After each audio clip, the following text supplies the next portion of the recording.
foi primeiro chamado de russo. Entendi. E num determinado momento da história, a Ucrânia tira o nome russo porque a Rússia tinha adotado, ou aqueles outros povos parecidos, similares, que tinham ido para a Rússia, tinham adotado esse nome. Mas a Rússia não era a Rússia, era um principado de Moscóvia. E eles eram os moscovitas, entendeu? E aí eles adotaram e os ucranianos abandonaram esse nome. Então, historicamente falando, a Ucrânia existiu há muito mais tempo do que a Rússia... A União Soviética. Do que a Rússia dominou aquele território. Ah, tá. Entendeu? Então, porque a Rússia dominou aquilo em alguns momentos, em Império Russo e depois na União Soviética. Como que acontece na União Soviética essa... Quando eles expandem, eles começam a conquistar aquele território. Bielorrússia... Tanto que os russos chamam os ucranianos de pequenos russos. E a Bielorrússia de White Russians, ou os russos brancos. E eles são os russos normais. Prússia... Os russos são os russos normais, os ucranianos são os pequenos russos, e os outros são os russos brancos. E assim, tipo, essa é a nomenclatura que os russos dão para a história, mas não é o que realmente a história conta. Então, você assistiu certamente Conan, o Bárbaro. Sim. Então, Crimeia. A lenda... Como que é? Onde ele fica? É ali. Né? É o povo que tava ali. É um povo nômade, que era considerado um povo super valente, conquistador, bárbaro, nômade, que vinha daquela terra. E os gregos tinham um contato com aquela região do mundo. E ali que eles descobriram e escreveram sobre esse povo. E a história do Conan é uma interpretação desses povos que estavam ali. Que naquela época não eram os... Naquela época, né? Na época do que inspirou o Conan, não eram os povos eslavos, que são os povos que vão dar origem aos ucranianos e aos russos. Cimério, né? Conan, o Cimério. Isso. Os cimerianos eram um outro povo que veio depois dos citas, que eram povos de origem iraniana, persas, que estavam ali. Mas depois dos iranianos persas, né, ou desses povos, aí você tem a chegada dos eslavos. Os eslavos com os vikings, que eram os escandinavos, formam o povo russo. E só que esse povo russo, ele nasce primeiro naquele lugar.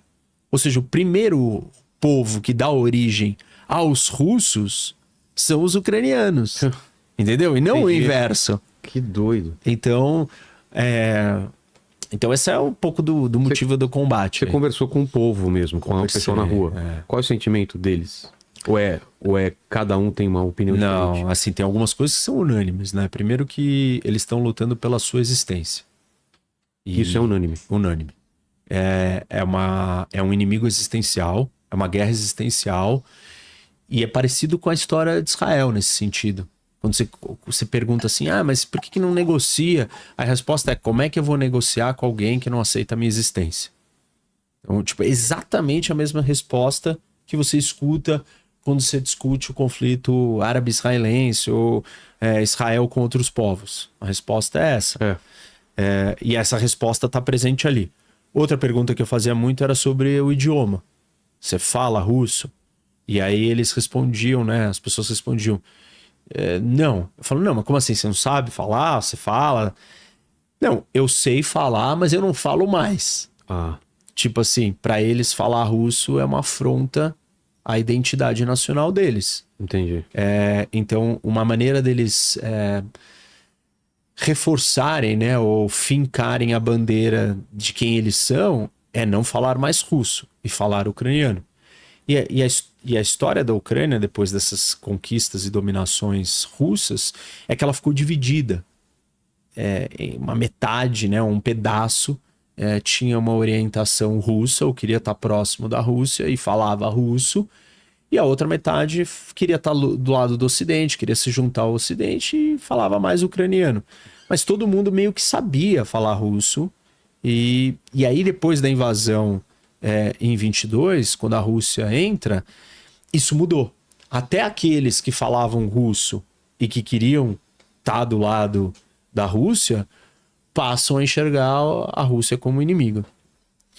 Alguns, claro, fugiram e foram para o lado da Rússia. Alguns ucranianos, mas assim, eu diria que 90% se unificou.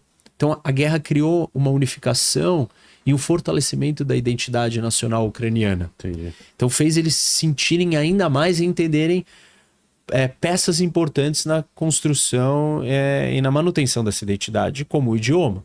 Você acha que o Putin apostava numa debandada em que muita gente ficaria do lado dele? Por isso que ele calculou as coisas que ele calculou. Ele achava que o que ia acontecer simplesmente os ucranianos iam receber ele de braços abertos. Entendi. Falar, não, nós somos russos, a gente não é ucraniano.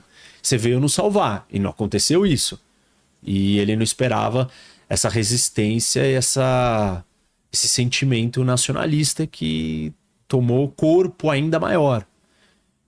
E é curioso, porque os ucranianos já passaram por vários problemas, né, ao longo da história. Inclusive um Holodomor, um genocídio de fome. E sobreviveram. Que é contestado por parte da esquerda, né?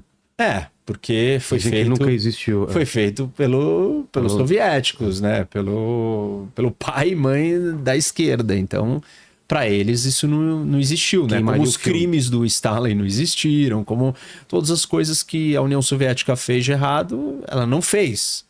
Porque a ideologia cega e você não aceita o que aconteceu. Então, você nega a história. Mas além do Holodomor, teve mais alguma coisa? Eles foram muito dominados, né? Muito massacrados. Assim, é um país com uma história de conquistas. Entendi. E resistência. Só que a resistência antes talvez não foi tão forte quanto agora. E acho que eles estão... Isso... Eu ouvi deles, né, e achei bem interessante, porque uma coisa que eles me perguntaram é qual a impressão que eu tinha tido. E uma das coisas que me marcou é a ideia de que a gente tem que a Ucrânia é frágil. Militarmente? Não, assim, né, porque a Ucrânia é a vítima, certo? Sim, a Rússia iniciou, claro. Então a Rússia é o opressor e a Ucrânia é o oprimido. E quando você pensa no oprimido ou na vítima, você pensa, esse cara, ele é frágil, ele é fraco. E os ucranianos não são fracos. Eles são... É mais parecido, talvez um jeito melhor de descrever eles é a forma como a gente entende os russos. A imagem que a gente tem dos russos é que eles são um povo valente, durão, forte. Resiliente. Isso. Só que os ucranianos, Vilela, eles são, assim... Casca grossa. Muito, literalmente. Até por essa história que você falou de antepassado dos caras. Do antepassado e mais ainda agora. Porque eu virei e aí eu falei, vocês não transmitem. Vocês não têm sei lá, vocês não estão preocupados em transmitir essa imagem. Vocês não estão transmitindo essa imagem para o mundo.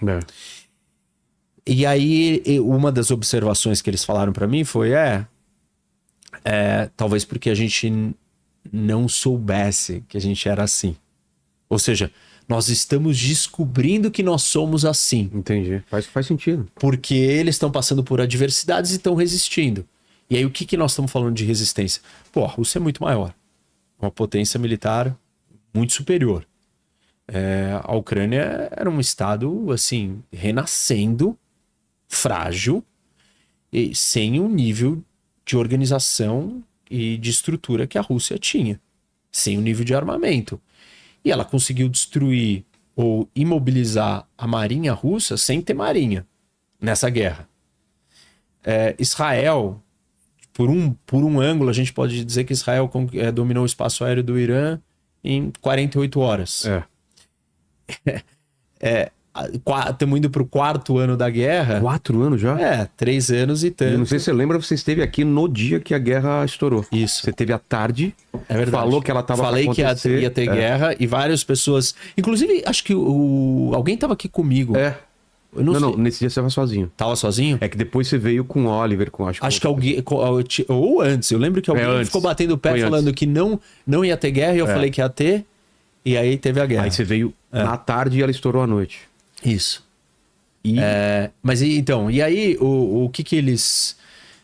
o que que ficou claro? Que eles, assim, eles estão resistindo. A Rússia até hoje não tem o domínio do espaço aéreo da Ucrânia, né? Que eu estava comparando com o que Israel. significa ter o domínio do espaço aéreo? É você transitar sem perigo de ser abatido ou não? Isso, isso. Você controla o espaço aéreo. Você tem superioridade aérea. Não, a Ucrânia tem o poder de derrubar os... Isso, tanto que não tem aviões russos o dia inteiro ali invadindo o espaço aéreo, porque eles correm o risco de serem abatidos. Mas você viu algum avião russo? Não.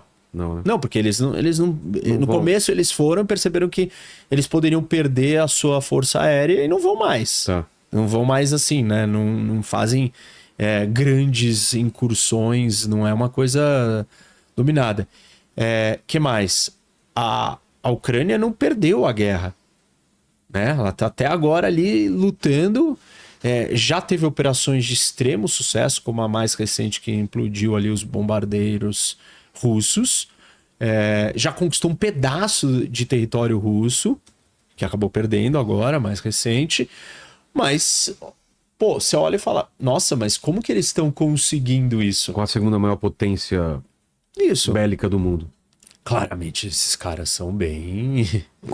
Os caras não são fáceis. Não. Mas porque também a Europa e os Estados Unidos estão ajudando? Com certeza. Tá. Essa é uma das outras apostas que o Putin fez que não foi o que aconteceu. Ele achava que o Ocidente não iria dar o apoio que precisava dar. Então, tá bom. Ele errou aí. Mas não é só sobre o armamento. O armamento fez muita diferença. Tem a resiliência deles. Inclusive, no começo da invasão, o que fez com que a Rússia não conseguisse foi a sociedade civil. Foram cidadãos comuns que se juntaram e